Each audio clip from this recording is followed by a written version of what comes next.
Buenas, Tubólers. Pues como habíamos anunciado, ya estamos en la entrevista y estamos con Eduardo Garzón. ¿Qué tal? Buenas tardes.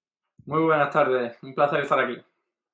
Bueno, nosotros normalmente siempre empezamos las entrevistas con alguna pregunta intrascendente, en plan de qué tal tiempo hace por ahí, pero bueno, viendo el nivel de tu canal de economía, supongo que para ti una pregunta de andar por casa puede ser algo así como, ¿el salario es el principal coste o el mayor activo de una empresa? Es una pregunta intrascendente, ¿no? Por lo que has dicho. Pues No, sencilla, me refiero, sencilla. Para sí, mí es muy ya veo, ya trascendente. veo. Pues, a ver, en realidad el salario, desde un punto de vista de teoría económica que utilizan los ortodoxos, es decir, la gente de derecha, lo entienden solamente como un coste, ¿no? Un coste para el empresario y que por lo tanto es una carga y que cuanto más bajo sea, pues mejor para la actividad económica.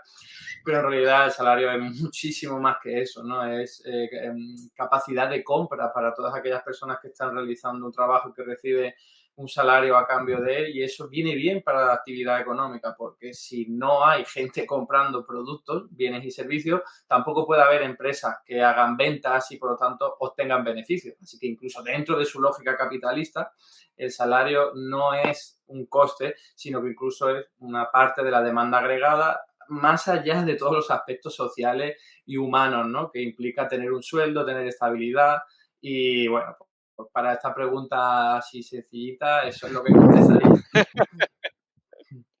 Pues mira, da una respuesta muy profunda en poco tiempo. Este es el arte de Eduardo Garzón.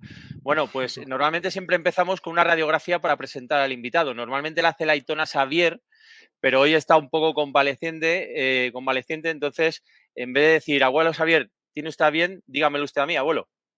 Ah, por supuesto, señor Igea, tiene está bien. Hombre, por supuesto, estaba deseando que me lo pidiera. Entonces, bueno, vamos a hacer una pequeña radiografía y voy a contar la radiografía de hoy va a ser simplemente una pequeña historia que seguramente muchos de nuestros espectadores ya conocen y voy a contar cómo conocí a nuestro invitado. Hace un par de años, el ministro de Consumo, Alberto Garzón, comparecía en el Congreso. Un diputado de Vox le interpeló pidiendo respeto para los 4 millones de votantes de Vox, ya que había publicado un tuit en el que afirmaba: los votantes de Vox no han escuchado un discurso de Abascal en la vida. No me puedo explicar cómo puede haber tanta gente que vote a quien dice esas atrocidades y animaladas. Y terminaba diciendo, si por algo depositan la confianza en Vox es porque están muy bien informados. Alberto Garzón, con absoluta calma y tono sereno, respondió, no sé si los votantes de Vox están bien informados. Lo que está claro es que usted no lo está, ya que ese tuit es de mi hermano, Eduardo Garzón, al que quiero mucho, pero no voy a responder de lo que él escribe en Twitter. Inmediatamente le busqué en redes y encontré su canal YouTube, en el que desde hace 20 años publica contenido, divulgando de forma amena y para todos los públicos conceptos económicos que para la mayor parte de la población se nos atraganta. Sistema monetario, austeridad y cuentas públicas, sistema bancario, teoría monetaria moderna, fiscalidad. Incluso, en este último punto, también ha tenido que desmontar algún bulo que por error difundió el también conocido Jaime Altozano. Pero en cuanto a desmontar bulos se refiere, pocos días habrá en el que no le encuentres desmontando un bulo en Twitter de la calle. Por eso estábamos deseando contar en nuestro podcast con Eduardo Garzón, doctor en economía, profesor universitario y presentador de Econocrítica. Bienvenido a Muévete a tu bola. Muchísimas gracias. Ahí va. Nada. Bueno, señor Lobo, le doy pie porque el señor Lobo es nuestro experto en política internacional y en economía y estaba deseando estar un ratito contigo preguntándote muchas dudas. Bueno, Lobo. lo de experto es un apelativo demasiado grande, sobre todo cuando estamos con un grande realmente como es Eduardo. Pero bueno, la verdad que nos hacía mucha ilusión a todo el programa tenerte. Muchísimas gracias por tu tiempo en un domingo a estas horas, que siempre da un poco de pereza y de verdad que te lo agradecemos. Y sin más dilación, quizás son preguntas un poco espesas. Vamos a intentar ser ágiles como lo has hecho en la primera, pero sí que nos interesa mucho tu opinión de diversos temas de política internacional, nacional, economía, y en ese sentido va a ir la entrevista. La primera es casi paradigmática y es que en un mundo capitalista que está basado en un crecimiento perpetuo, ¿crees que un modelo económico alternativo es posible, tangible, deseable o inevitable? Pues a ver, inevitable no lo diría porque en realidad podemos encontrarnos con un futuro en el cual el sistema económico capitalista haya arrasado con todas las formas de vida civilizada y con la forma de vida en nuestro planeta, pero sí que diría necesario y deseable. Es decir, yo creo que esto es algo que todo el mundo puede entender, incluso una persona muy joven, incluso un niño puede entender que en un planeta que tiene recursos finitos y no se puede aumentar el crecimiento económico indefinidamente, porque el crecimiento económico, por definición, necesita recursos naturales que entren dentro del proceso productivo, más allá de los vertidos y residuos que acaba generando pues todo este proceso. Entonces, como el sistema económico capitalista necesita crecer, porque si no crece, se detiene, ¿no? Sería algo así como una bicicleta que en el momento en el que dejas de pedalear te caes porque es algo necesario para continuar el movimiento. El sistema económico capitalista lo mismo. Los empresarios, que son los grandes empresarios sobre todo, que son quienes llevan la batuta y empujan la inercia de la actividad económica, si no obtienen beneficios empresariales, pues no van a invertir y no van a tirar hacia adelante con la maquinaria económica, que al final es lo que explica que todos los demás podamos tener bienes y servicios. Entonces, si no hay perspectivas de beneficio empresarial, no realizan su actividad económica, no crece la economía y eso tiene su perjuicio y su connotación y sus efectos en el resto de la sociedad. Así que todo el mundo puede entender que si los recursos naturales son finitos, es imposible que mantengamos un sistema económico de estas características, ¿no? Yo creo que se le han hecho muchas críticas al capitalismo en sí, pero la crítica más fuerte y más potente y más fácilmente entendible de todas y que no tiene ningún tipo de respuesta es esta, es la vertiente ecológica, la de si necesitamos crecer para mantener este sistema económico en funcionamiento indefinidamente y no hay recursos ilimitados, entonces no se puede mantener. Y no estoy ni siquiera mencionando todos los desequilibrios ecológicos y ambientales que la propia dinámica económica genera, ¿no? Hablamos de pérdida de biodiversidad, de contaminación, de cambio climático. Es que ni siquiera he mencionado eso. Simplemente sabiendo que hay recursos naturales limitados, y estoy hablando de cualquier tipo de recurso natural, sobre todo las materias primas o los minerales, que serían donde se va a ver más fácilmente y más rápidamente esa escasez, pues entonces no hay alternativa. Necesitamos pensar, y esto ya está muy pensado y muy teorizado, un nuevo modo de organizar la economía para que sea respetuosa y sostenible con el medio ambiente. Eso sí, esa definición, ese estudio, nos aleja muchísimo de la dinámica de la actividad económica capitalista que conocemos y que llevamos conociendo más de 200 años, desgraciadamente. Muchas gracias. En este sentido, además de estos límites casi entrópicos del sistema, podríamos decir, en este sistema tardocapitalista hay elementos que van surgiendo, por ejemplo, el proceso de la desdolarización, que es una cuestión que nos ha llamado la atención en estas últimas semanas y que hemos debatido internamente, y nos gustaría un poco saber tu opinión porque hay cierta inquietud en el otro lado del Atlántico con este proceso que estamos viviendo. Es un proceso que quizás es un poco complejo, quizás no, y por eso te queríamos preguntar si nos podías dar una explicación de en qué consiste este fenómeno de desdolarización, la relación que tiene con la situación geopolítica actual y lo que parece el fin de la globalización. A ver, yo sí que distinguiría un poco todo este proceso de desdolarización del proceso de desglobalización, aunque están muy vinculados, pero lo haría primero definiendo un poco lo que sería la dolarización en la que nos encontramos desde hace mucho tiempo, concretamente desde la Segunda Guerra Mundial, y es que es el control y el dominio totalmente hegemónico por parte de Estados Unidos del sistema monetario y financiero, ¿no? Para el dinero, la moneda que cada estado crea, es una parte y es un reflejo de su poder. Entonces, Estados Unidos lo que ha hecho ha sido, desde hace muchas décadas, como comento, intentar controlar por todos los medios que se utilice su propia moneda para que siempre tenga un valor por encima de lo normal, ¿no? Entonces, se ha encargado a través de multitud de organismos internacionales como el Fondo Monetario Internacional, como el Banco Mundial, pero por supuesto, gracias a su poder económico, militar sobre todo, pero también gracias a su influencia cultural, o sea, gracias a su influencia tecnológica,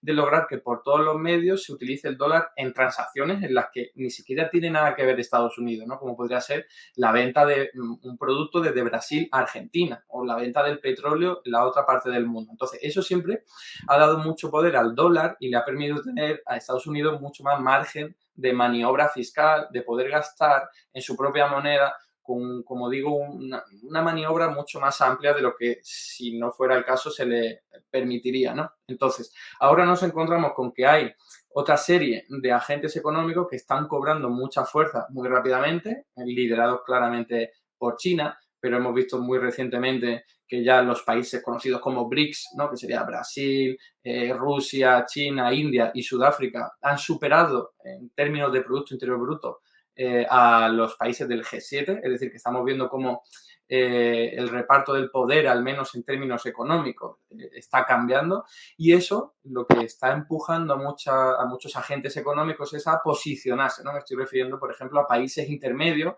que no necesariamente están posicionados ni con un lado, el dominado por Estados Unidos, ni con el otro liderado por China y lo que hacen es cambiar un poco los términos de sus propios intercambios comerciales, dejar de utilizar tanto el dólar para utilizar otras monedas diferentes y así ir reduciendo ese poder y esa influencia que tiene el dólar, que se ejerce, como decía, a través de su poderío militar. Y enlazando con esto, termino la explicación porque mientras Estados Unidos tenga un control militar hegemónico, esto no va a cambiar. Es decir, como mucho puede verse modificado. Esto, por supuesto, es una opinión y me puedo equivocar. Pero en realidad parte de lo que ocurre en Ucrania tiene que ver con esto, ¿no? Con esa necesidad por parte de Estados Unidos de ampliar su dominio y su influencia en el ámbito monetario y financiero. Yo siempre cuento que es algo bastante conocido, pero me parece muy relevante que el régimen de Saddam Hussein fue invadido y fue atacado justo después de que este régimen cambiara los dólares por otro tipo de monedas en el comercio de los hidrocarburos, concretamente el petróleo, ¿no? Entonces, eso es lo que explica que Estados Unidos va a utilizar siempre su brazo armado para lograr y permitir que siga siendo el dólar la moneda utilizada internacionalmente. Entonces, como digo, esto puede ir cambiando y China ha dado pasos muy importantes para que esto cambie. Se utiliza menos el dólar y eso lo estamos viendo, pero no de una forma significativa. Entonces, a no ser que pasen muchas décadas y todo esto cambie de una forma muy importante, yo no creo que el proceso de desdolarización vaya a llevarnos a un escenario muy diferente del actual. Como mucho, como digo, Estados Unidos perdería un poco más de influencia y su moneda no sería tan utilizada, pero seguiría siendo hegemónica. Y antes de dar paso al siguiente bloque, porque sí que geopolíticamente creo que lo has dejado entrever, y sobre todo por el uso de la fuerza de Estados Unidos, con el ejemplo muy, muy bien traído de Irak. Preguntamos en la pregunta sobre el contexto geopolítico, fundamentalmente por esta lucha de China y Estados Unidos, que llevan una guerra abierta, tanto en el ámbito de la ciberseguridad como en el ámbito de las tarifas, como en el ámbito comercial y puede que dentro de poco territorial.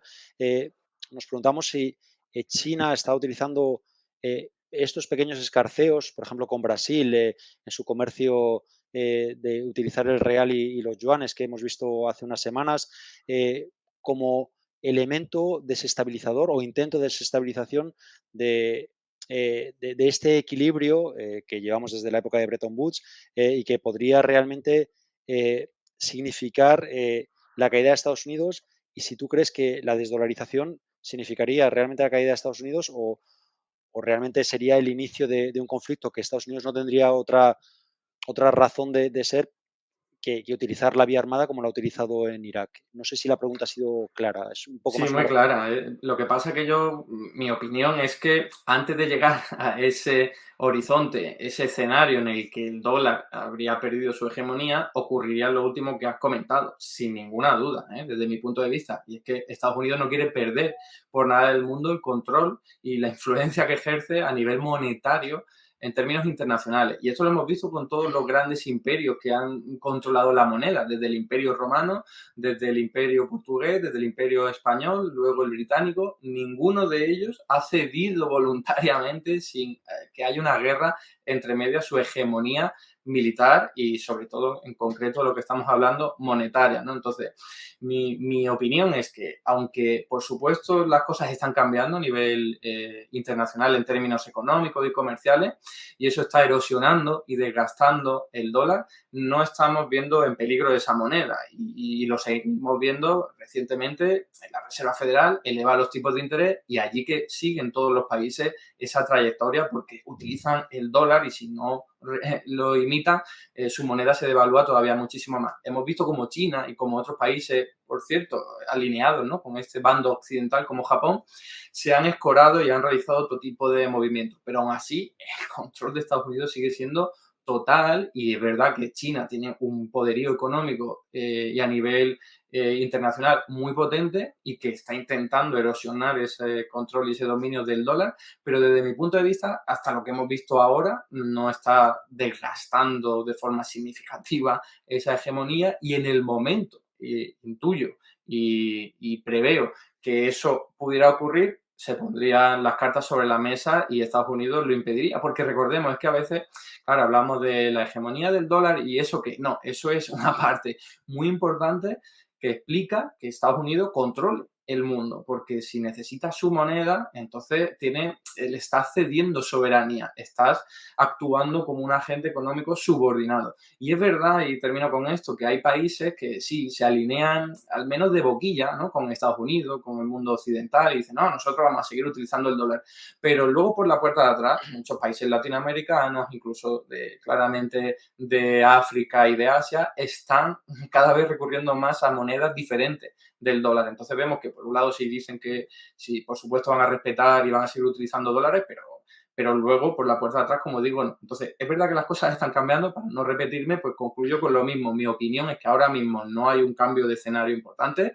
Recordad que China ya empezó a cobrar fuerza a partir del año 2000, 2001, y ya en aquellos años se decía, esto va a ser el fin del dólar, y han pasado más de 20 años y el dólar sigue siendo hegemónico y las cosas están cambiando, pero yo no creo que hasta dentro de unas cuantas décadas vayamos a ver un cambio tan significativo como para que cambie el escenario. Muchas gracias. Eduardo, esto a lo mejor, la siguiente pregunta la podemos explicar más dentro del ámbito nacional y es el arraigo del pensamiento económico liberal, ¿no?, que parece tener su origen en la academia y, sin embargo, ya vemos un creciente número de economistas en España que están más comprometidos con un discurso económico alternativo. Por ejemplo, tuvimos aquí en este mismo programa hace ya unos años a Juan Torres. ¿Cuál es la explicación? O sea, aparte de la explicación puede ser que igual que el poder se puede comprar medios de comunicación, también se puede comprar economistas que difundan sus intereses o los defiendan. ¿Y cómo se puede superar este liberalismo en la academia?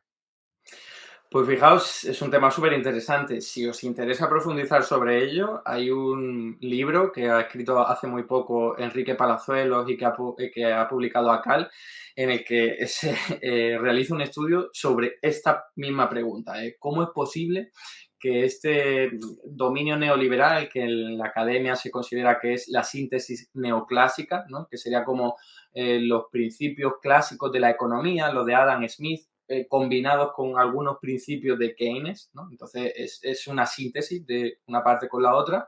Eso se hizo hegemónico sobre todo en los años 70 y 80 y ya claramente en los años 90 y tiene mucho que ver con el ámbito geopolítico, ¿no? En un momento en el que no hay una contestación política al otro lado tan fuerte como la de Occidente, ¿no? Estoy hablando claramente del desgaste de la Unión Soviética, del bloque comunista y sobre todo con su desaparición. Eso acaba impregnándose también en la teoría económica y se acaba concluyendo porque es algo, somos humanos y nos gusta el razonamiento simplificado y sencillo, ¿no? Y se dice, bueno, pues si el bloque que ha intentado un modelo alternativo ha fracasado, entonces es que su teoría económica está fracasada y es fallida, así que nos quedamos con lo otro. Eso es un empuje clarísimo para que la síntesis neoclásica en el mundo académico y luego los principios neoliberales se hicieran hegemónicos en aquellos años, ¿no?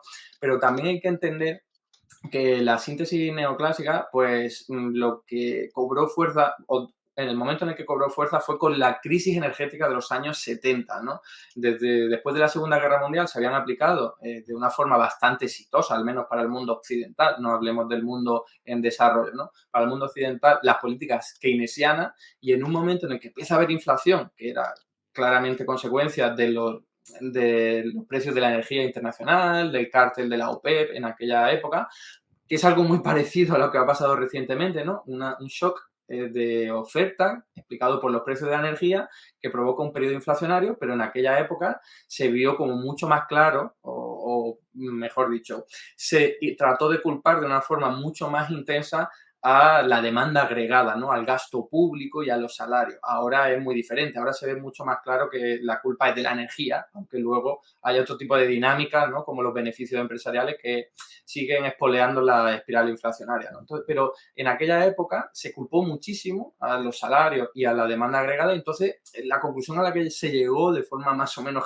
generalizada era: las políticas keynesianas no funcionan, nos han llevado a un mundo de estanflación, de recesión económica y de inflación elevada, entonces hay que encontrar otra alternativa. Y como ya llevaban décadas estudiando, pues, teniendo éxito, al menos en la academia, estos estudios de la síntesis neoclásica, pues tuvieron todo un campo abierto para decir, esta es la única vía posible. Si os sirve de anécdota, que yo creo que es muy buena, un profesor mío en la Universidad de Málaga, estoy hablando ya de hace casi 20 años o unos 15 años, aparecía en la clase, era ultra neoliberal, y lo que decía era: lo que os voy a contar aquí es la religión verdadera, ¿no? Y eso es, al fin y al cabo, a lo que nos llevó todas estas décadas, en las cuales, por cierto, se me ha olvidado mencionar un factor súper importante que en España se desconoce, y es que en aquellos años Milton Friedman tuvo mucho acceso a los grandes medios de comunicación, a programas de gran audiencia. Y claro, si tienes a un economista, y que en aquel momento era prácticamente solo uno, Milton Friedman, que era liberal, diciendo barbaridades, ¿no? Que todos la conocemos, como la inflación es solo un fenómeno monetario y otro tipo de barbaridades, eso caló mucho en la cultura, en el imaginario colectivo, ¿no? En aquella época los medios de comunicación no se ponían tanto en cuestión como ahora, y entonces si solo tenías un gran economista dando ese tipo de proclama y que era premio Nobel, pues a la gente decía, ostras, pues esto es así y todo lo demás no sirve, ¿no? Entonces ese proceso ha continuado y continuó hasta el año 2008, cuando la propia crisis económica financiera demostró que todo lo que nos habían contado en los manuales de economía era falso. Y sin embargo, bueno, no hablemos ya de la crisis del COVID, ¿no? Lo que ha demostrado claramente es que es necesario que el Estado intervenga en la economía de forma masiva y muy decidida, pero digo que a pesar de eso, los cambios en la academia se producen muy, muy lentamente, ¿no? Y por terminar, yo creo que la explicación nos la puede dar filósofos o sociólogos como Thomas Kuhn, que decía que un paradigma económico, ¿no? Que es aquel conjunto de pensamiento que comparte una comunidad científica, no muere hasta que no mueren sus partidarios, hasta que no mueren sus defensores, ¿no? Porque tenemos, o sea, que hasta que no una muere la especie escuela de de Chicago de nuestro psiqui colectivo, no acaba esto. Eso es, ¿no? Es que también creo que es no sé, un comportamiento humano, ¿no? El de no cambiar de opinión, el que nos cuesta mucho reconocer que estamos equivocados. Entonces, esta gente que lleva décadas creyendo en un modelo económico y en unas teorías muy concretas, no le pasa a hacer cambiar de opinión. Entonces, hasta que no haya un reemplazo, una sustitución de nuevos economistas que tengan más influencia en el mundo académico, en el mundo político, en el mundo cultural, pues no va a haber un cambio definitivo o que sea sustancial. Yo sí estoy viendo cambios muy rápidamente, o mejor dicho, progresivamente desde el año 2008, pero muy lentamente a escala de una vida, ¿no? A lo mejor en términos históricos, pues sí, sea muy rápidamente, pero en términos de una vida como la mía, pues me parece muy lento, pero claramente está cambiando, ¿eh? Y por terminar, las proclamas liberales en economía están absolutamente de capa caída en los países europeos, ¿eh? Salvo en España, que por alguna cuestión que alguien tendría que estudiar, pues se les da todavía mucha cabida a economistas como Juan Ramón Rayo, como Daniel Lacalle, pero si nos vamos fuera de España, es que están totalmente defenestrados, porque se ve claramente que su teoría no tiene ningún sustento con la realidad y habla de mundos imaginarios, ¿no? Entonces, eso como apunte, ¿no? Que creo que España es como una anomalía dentro de lo que es Europa en el mundo académico. Bueno, no, yo te lo agradezco este último apunte porque nos lo has dejado votando, porque precisamente íbamos a hablar un poco, porque más o menos lo que tú lo que estabas ahora explicando es que esto es una batalla cultural también, ¿no? Decías, hasta que no mueran los representantes de una teoría económica no se puede dar paso a otra porque siempre van a estar insistiendo en que lo suyo es lo real. Por lo tanto, se tiene que dar una batalla cultural que a ti te vemos darla diariamente, como he dicho en la presentación, en Twitter, ¿no? Principalmente con Rayo, pero también está La Calle.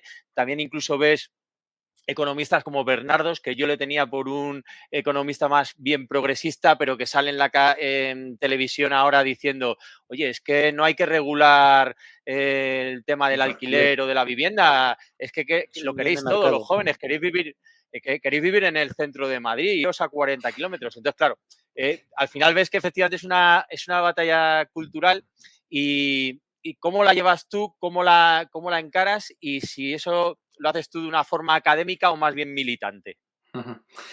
A ver, fíjate, es que yo llevo haciendo esto desde el año 2007. El año 2007, que es cuando entré en la Facultad de Economía, mi hermano, precisamente del que habéis hablado, él había creado ya una asociación de estudiantes, pero para extender y difundir la economía crítica, es decir, otras formas de entender la economía alejadas del pensamiento dominante, ¿no? Y a mí es eso lo único que me enganchó pues, a la propia carrera y al propio mundo de la economía, porque el resto, como digo, pues, es muy árido, muy poco atractivo. Pero el hecho de entender que hay que dar una batalla cultural porque nos mienten sistemáticamente y además llevan muchos años haciendo, entonces cuesta mucho hacer cambiar a la gente de opinión.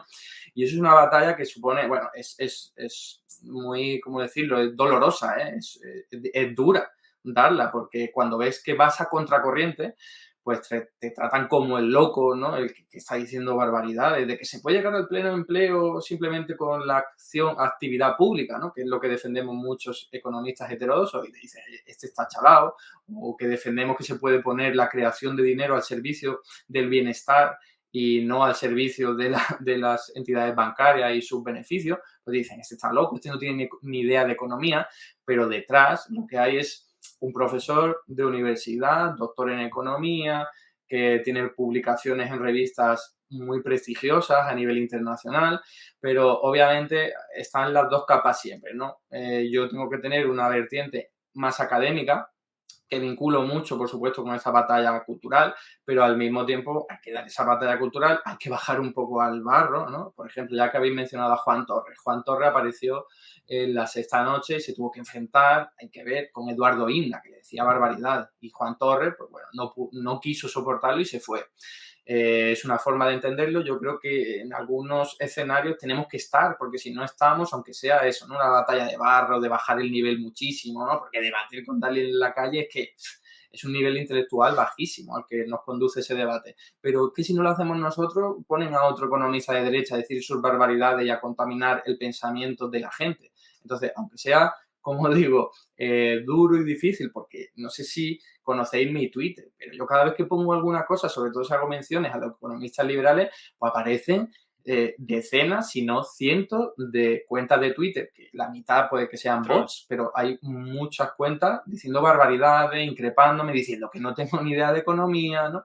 Y es una batalla cultural que cuesta mucho darla, pero llevamos mucho tiempo, no solo yo, evidentemente, muchos economistas heterodoxos, y poco a poco nos vamos haciendo nuestro espacio. Como digo, esto lleva muchísimo tiempo, todo va muy lento, pero desde luego las cosas están cambiando, ¿eh? Porque antes era inimaginable, ¿eh? Voy a poner un detalle muy reciente, que ahora mismo, incluso en Estados Unidos, en el ámbito político y académico, se esté hablando de que los beneficios empresariales, es decir, la avaricia de las empresas, sea lo que explica la inflación, eso era considerado un tabú impresionante antes de esta crisis inflacionaria. Es decir, si eso lo decía alguien antes, era tachado como un loco, un tío que no sabía de economía, que cómo es posible que dijera eso, porque la inflación siempre es consecuencia de los salarios o del gasto público, ¿no? Nunca metían los beneficios empresariales por motivos ideológicos evidentes, y que ahora se está hablando con Isabella Weber en Estados Unidos, que dio un impacto político y mediático tremendo, y que se esté hablando de eso, que el propio Banco Central Europeo haya señalado los beneficios empresariales, denota, solo por utilizar este ejemplo reciente, que las cosas están cambiando y para bien. O que haya una ley en Francia que obliga a publicar los beneficios empresariales. Todo, perdona, todo va en esa línea y está claro. Perdona, Igea. Bueno, que iba a decir que precisamente en uno de tus últimos vídeos hablabas precisamente de eso, ¿no? Con un gráfico se explicaba claramente cómo bajando la energía habían seguido incrementando los beneficios empresariales y por eso era la explicación de la inflación. Perdona, señor Lobo, iba a preguntar ahora ya en el siguiente bloque.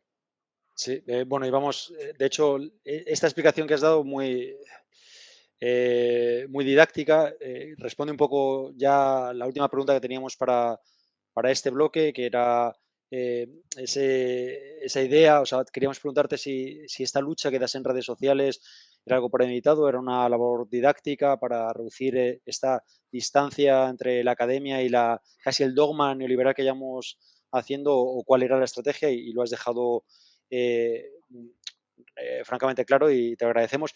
Sí que quiero hacer un apunte porque unas cosas que queríamos haber hablado contigo es sobre la teoría monetaria moderna. Hubiera dado para mucho tiempo, a ver si tenemos la oportunidad y en otra ocasión te podemos entrevistar, pero sí que invito a los atuboles a ver una serie de 20 vídeos cortos súper bien explicados sobre la teoría monetaria moderna, de la que ya hemos hablado en alguna ocasión en el pasado y que Eduardo tiene una labor didáctica extraordinaria y con la que ha contestado un tuit de Wall Street Wolverine, no sé, me he perdido, perdonar.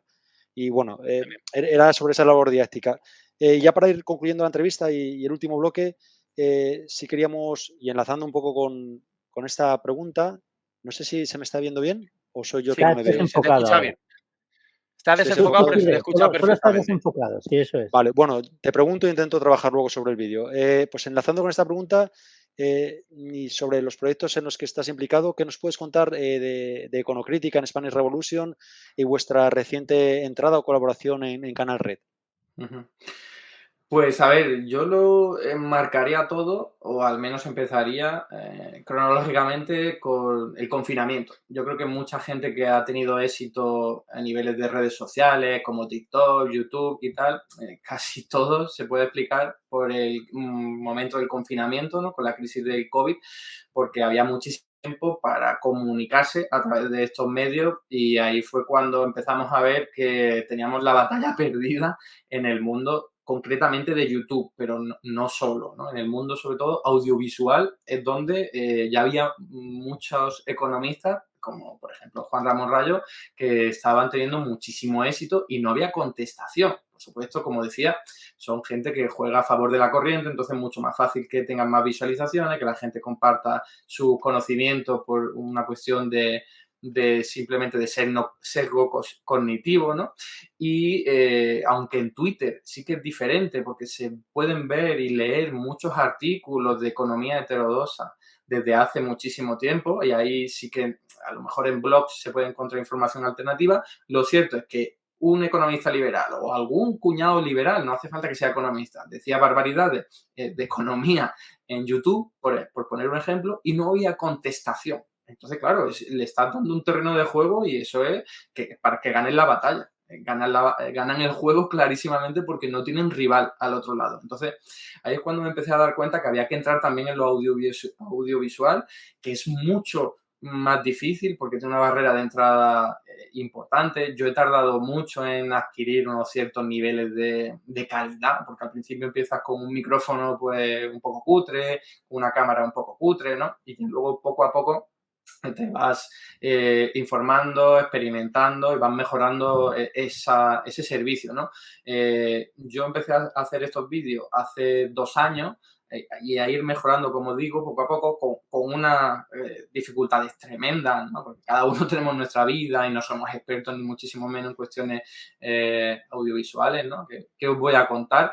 Y poco a poco, pues así con ayuda de algunas personas, con apoyos y tal, pues logré alcanzar un mínimo de calidad, y ahí fue cuando pues esa difusión que lograba tener, por supuesto, mucho menor que los grandes economistas financiados, ¿no? Los de la derecha, financiados de muy diversas formas y que juegan a favor de la corriente, como decía, pues me contactaron, mejor dicho, por, ¿cómo decirlo?, influencers, ¿no? Se conoce en el mundo comunicativo, y entonces empecé a tener contactos con los de Spanish Revolution, ¿no? En el mundo de la economía somos pocos, la verdad, los que damos la batalla ahí, ¿no? No sé, imagino que conoceréis también a Yago Álvarez.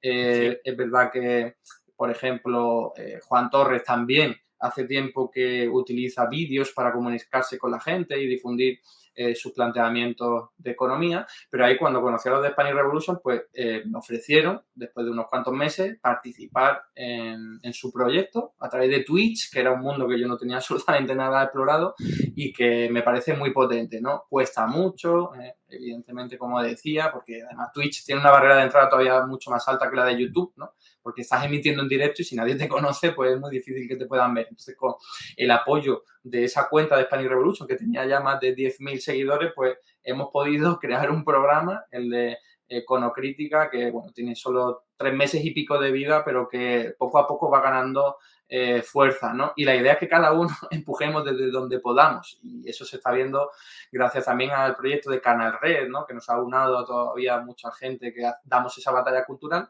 y lo cierto es que se va avanzando y eso es buenísimo, pero claro, sí, con muchos medios que la derecha, con mucha menos ventaja, con mucho menos recorrido, ¿qué os voy a contar? ¿No?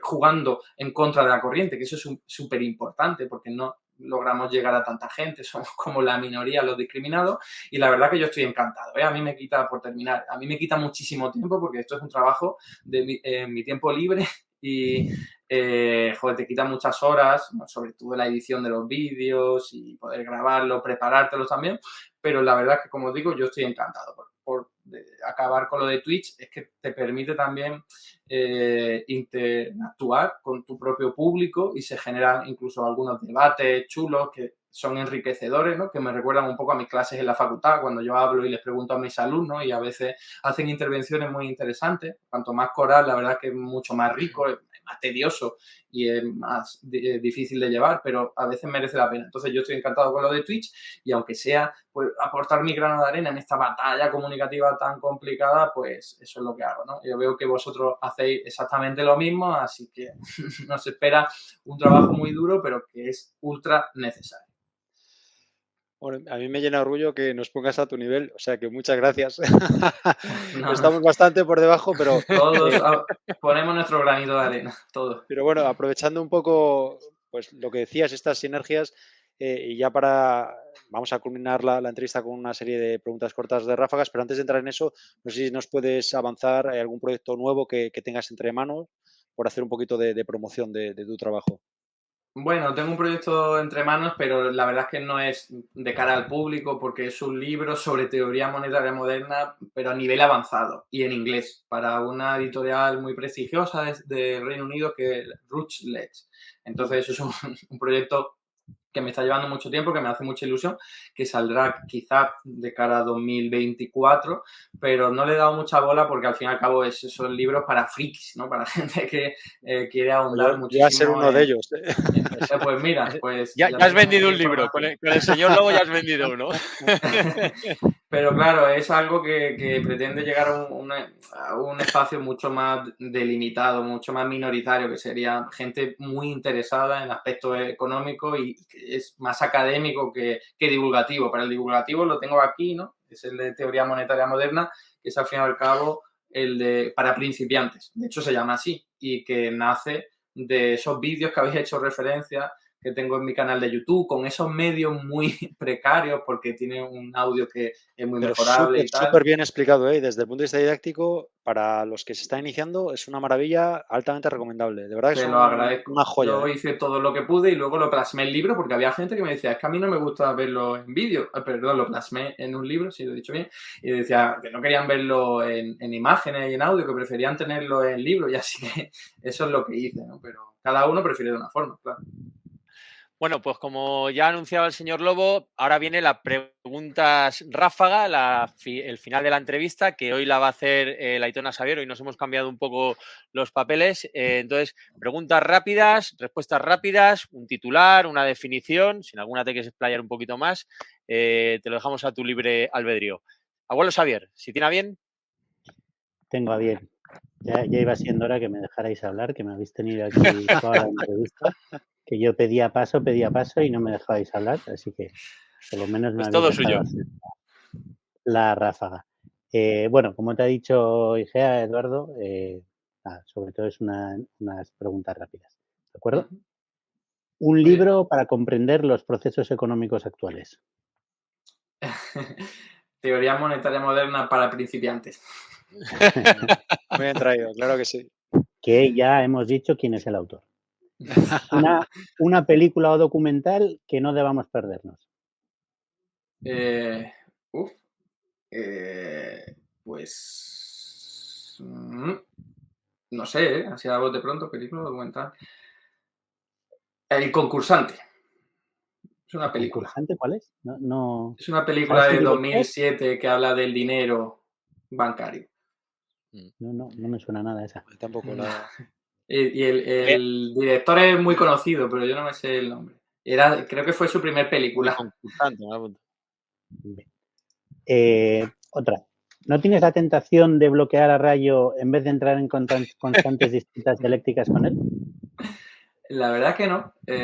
Siempre que haya respeto, yo entiendo que el debate puede enriquecer y a mí me ha bloqueado, por ejemplo, La Calle, no sé muy bien por qué, quizás porque no quería debatir y ser contestado a todo lo que él decía, pero Juan Ramón Rayo la verdad que siempre ha sido educado, elegante y hay veces que yo aprendo del debate, entiendo cómo piensa y qué forma puedo encontrar de refutar sus planteamientos y la verdad es que no estoy descontento. Y por cierto, como tiene mucho más tirón, me permite visibilizar mi contenido y no es poca broma. Yo he ido a charlas Sí. en las que ha venido gente y me ha dicho, oye, yo te conocí por Juan Ramón Rayo y yo al principio era escéptico, pero me gusta cómo piensas y tal. Y digo, joder, pues genial, si me ayudan a difundir este tipo de planteamientos. Es una batalla épica, de todas formas, dialécticamente hablando, ¿eh? O sea, yo cada capítulo lo leo como si fueran tesoritos, o sea, pequeñas píldoras. Está fantástico. O sea que, por favor, no le bloquees.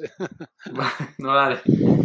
A ver, seguimos. Nos has citado a varios economistas a lo largo de la entrevista. ¿Con cuál de ellos te irías a cenar? A cenar. Me he ido con casi todos los que he dicho, incluyendo los popes de la teoría monetaria moderna. Pero quizás me quede Stephanie Kelton, que sé que no la he mencionado aquí, pero es una de las más conocidas de la teoría monetaria moderna. Y de derechas, es que incluso me he tomado una cerveza con Juan Ramón Rayo. Así que no me quedaría mucha gente más por ahí. Bueno, ahora te voy a decir unos personajes y nos los describes o nos dices lo primero que te venga a la mente, ¿de acuerdo? ¿Vale? Thomas Piketty. Neo-keynesiano. Juan Ramón Rayo. Ultraliberal. Karl Marx.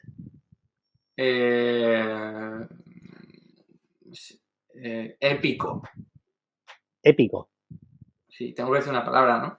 Sí, si quieres. Sí. Mira, de hecho, yo te voy a hacer aquí definición. una pequeña pregunta. ¿Qué consideras que de la teoría marxista que es aplicable al mundo actual? Muchísimo, ¿eh? Yo creo que Carlos Marx ha sido uno de los, seguramente el economista con mayor talla intelectual, sobre todo también por la época en la que vivía, y yo creo que hay muchas aportaciones suyas que hoy día sirven muchísimo. Creo que la más importante de todas es la plusvalía, ¿no? Entender que al fin y al cabo el valor que se genera en la actividad económica proviene del trabajo humano y ya está. Y es que eso es algo que sirve para explicar la prehistoria y sirve para explicar la actualidad y que parece algo muy obvio, pero que hasta que no llegó más y lo pudo definir y explicar de una forma muy ilustrativa, pues no cobró tanta fuerza y sirve hoy día para reivindicar todas esas luchas de la clase trabajadora y es muy potente porque es que no tiene respuesta. El valor proviene del trabajo humano, no del capital, no de la gente que haya ahorrado dinero. Entonces eso es súper importante. No es lo único, además, ni muchísimo menos, pero yo sí diría lo más importante. Muy bien. Que eso tiene que ver con la pregunta que te hemos hecho para... ¿Cómo? ¿No he escuchado bien? Ya no se te ha oído. Se ha cortado, Igea.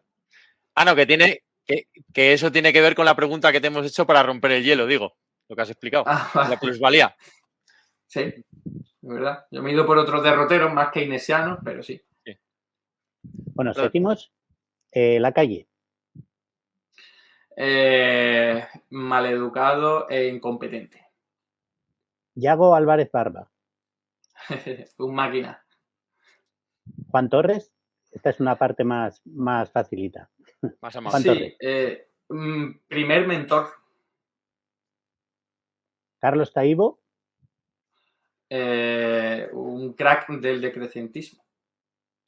Y ahora, el decrecimiento. Sí, vinculando, ¿no? Necesario, pero mejorable. Esto es una pregunta personal, ¿puedes desarrollar un poco más? Sí, yo iba a preguntar lo mismo. Gracias, ¿sí? Aitona. A ver, lo digo porque a veces el decrecimiento, bien entendido, es genial y es absolutamente necesario, ¿no? Tenemos que decrecer en el consumo de recursos naturales y de vertido de contaminantes, etcétera. Pero hay muchos economistas que lo interpretan como que debemos decrecer en términos económicos y es que no es lo mismo, ¿no? Porque medimos económicamente a través del Producto Interior Bruto cuestiones de muy diverso tipo y nos creemos que todo es contaminante o todo es poco sostenible, pero en realidad tenemos que decrecer en aquellas actividades que sean contaminantes e insostenibles, ¿no?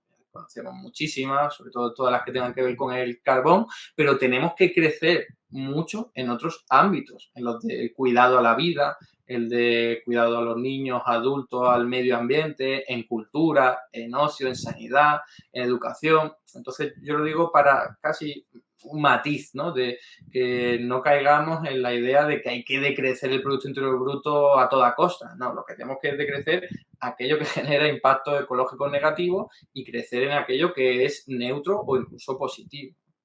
Vale, ahora vamos a dejar un poco de lado los economistas. Jaime Altozano.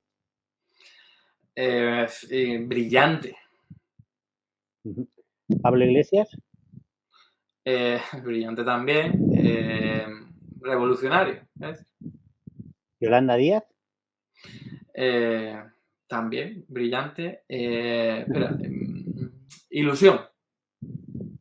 Y ya para terminar, este es un poco más rebuscado, no sé si lo conocerás, pero bueno. Alberto Garzón. No sé quién es. No me suena de nada. No lo imaginábamos. Pues un gran ejemplo. Muy bien. Bonito final. Señor Igea, si quieres terminar. Pues nada, muchísimas gracias, señor Lobo, muchísimas gracias, Aitona Xavier, y sobre todo muchísimas gracias, Eduardo, por tu tiempo, por tu amabilidad y por tu pedagogía, porque la verdad es que ha sido una masterclass la que nos has dado y seguro que todos los atuboles están también encantados. Esperamos poder volver a verte alguna vez y mucha suerte con todos los proyectos que hagas, porque la verdad es que nosotros los seguimos con mucho interés. Pues nada, muchísimas gracias a vosotros. Yo hago todo lo que pueda, así que si sirve, pues yo muy contento. Y claro, encantado de volver aquí. Cuando me lo digáis, aquí estaré. Y hasta aquí el vídeo de hoy.